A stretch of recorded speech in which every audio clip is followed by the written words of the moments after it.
What is it? Do the David Fryburger pose. Yeah.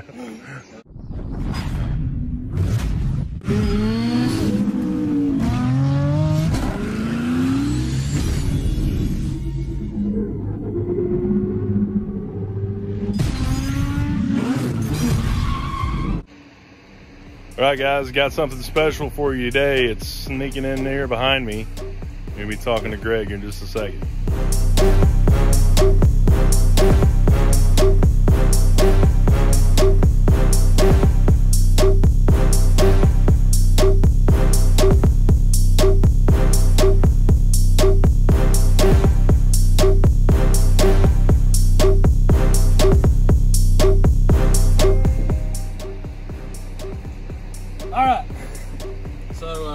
Try not to be a blubbering idiot and a mess whenever I talk about this, because this is probably, or it actually is the most sentimental vehicle that I own. This was my first car.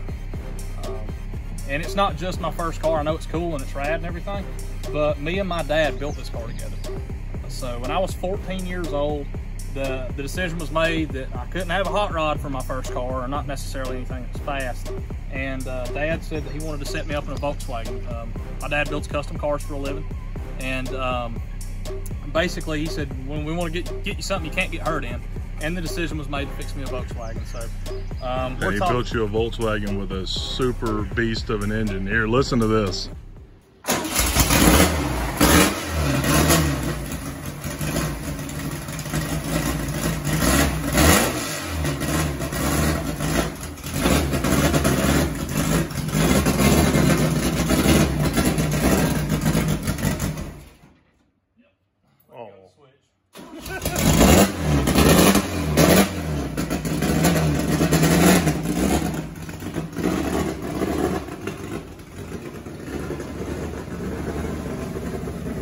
Yeah, so essentially, we decided to build me a Volkswagen. We bought a multitude of cars. We had 3 of them, and we actually cut 3 cars up and built it into this one.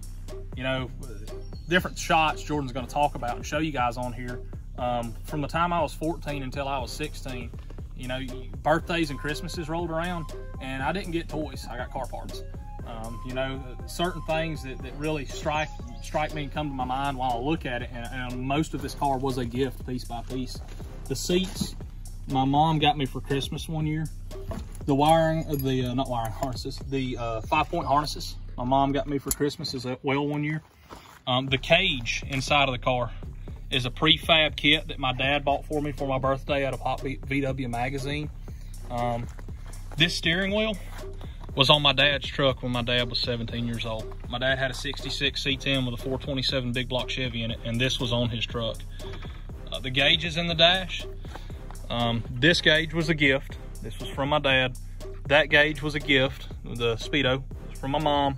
And then those 3 over there, I actually cut grass and hauled scrap metal and did whatever I could and bought those myself whenever I was about 15 years old. Light bar, another gift. The lights were a gift from my grandfather. I mean, really, I can point at almost every piece of this car and tell you either where I bought it from or it was a gift. You know, that's why it's got so much sentimental value tied up.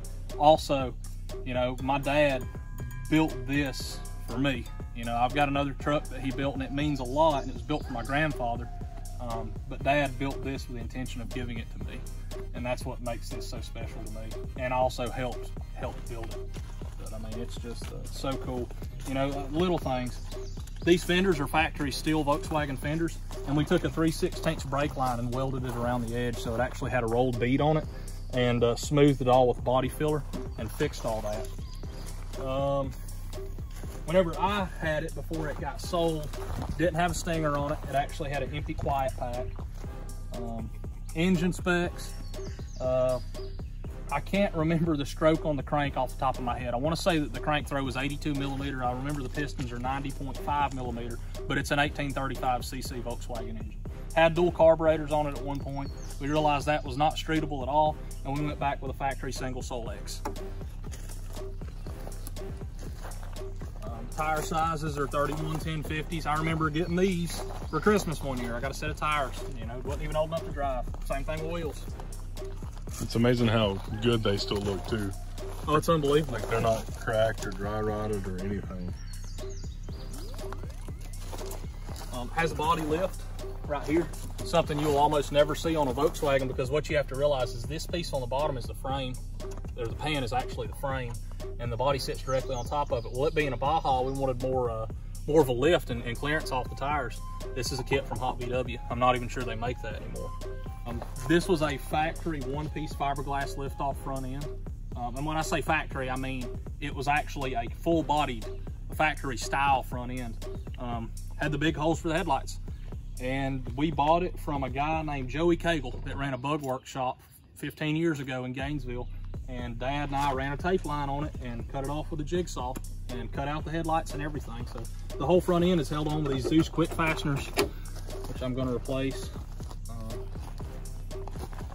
It's got, the way we lifted it, we cut the torsion bars and we twisted it down the opposite of what you were going to do if you lowered a bug. It's on the rear. Of course, we twisted the spring pack on it too to give it a little bit more tension. Shocks are Bilstein on the back, KYB gas on the front. Another gift. A friend of my dad's had a wrecked Jeep Wagoneer, and it was turned over in a dumpster. And he said, "You want those shocks?" He said, "Go get them." And he handed me a couple of 3/4 wrenches, and I pulled them off myself. So a little bit of the story on the car. I talked about, you know, me and my dad building it. Basically what happened was, you know, probably going, well, that thing looks like it might be in a little bit of rough shape. So me and my dad built this car, like I said, from the time I was 14 to 16. And I was in high school, and I started work at a cold storage. I actually went to work at Eskimo Cold Storage. And I was driving back and forth to work after school and full-time, sometimes on the weekends. And we realized that this probably wasn't the best decision for a daily driver. The decision was made to sell the car, and Dad bought me a pickup truck, and I drove it.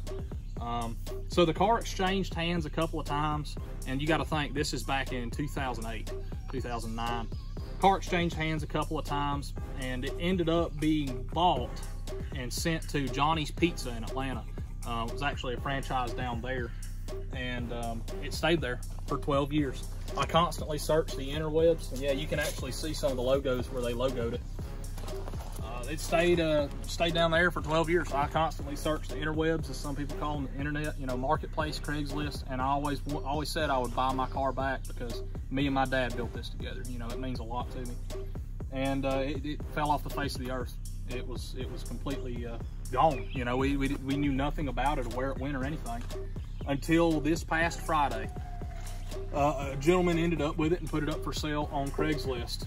Guy's name is Patrick Copeland out of Dallas, Georgia, and he owns a place called Southern Power Sports. And you know, I'll be honest with you, I hope you're watching this, Patrick, man. Thank you so much. You have no idea what this means to me, man. Like I said, I've got a lot of toys. This is the most important one to me, probably. But super stand-up guy. Dad found it Friday night, and I actually ended up writing Patrick a message at almost midnight. And at first I was kind of upset, you know, visibly upset. I was afraid I couldn't buy my car back because I really didn't have the money to release currently to buy it. And my wife reminded me. She said, you know, she said, pray about it. She said that God honors the things that are near and dear to our heart. You know, she said, just tell him that if there's a way you can have your car back and not put us in financial hardship, to let it be so. And I prayed about it, and next morning I made one phone call, and within 5 minutes I had a truck, I had a trailer, and I had the cash in my pocket, and I was ready to go get my car. And Sunday I got to bring her home. So she's been gone for 12 years.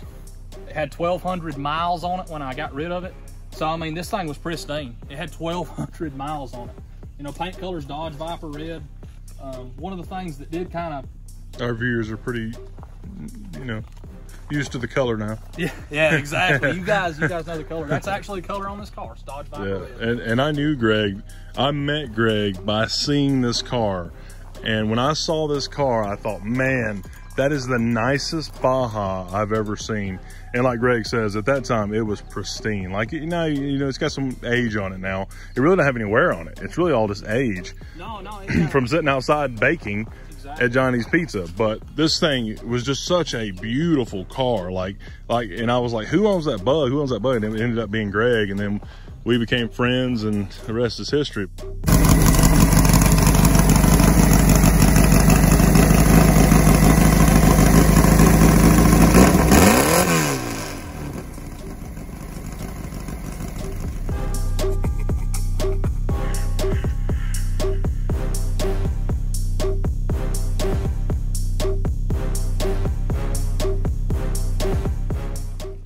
people I can't thank enough for this. I do want to thank for helping me bring my car home. You guys will never know how much this means to me. My Papa Debris, you've done so much for me. You gave me parts for this. You gave me the means to get it back. My dad, same thing. You gave me the means to get it back. You built this car for me, Daddy. I thank you. And my wife, thank you for encouraging me and standing by me whenever things don't seem to make sense. And last and foremost, I have to thank God. You know, I really feel like it was a God thing that this thing came back home to me. But we're going to update you guys on progress. We're going to put her back to her former glory, and we'll have some videos coming out about that.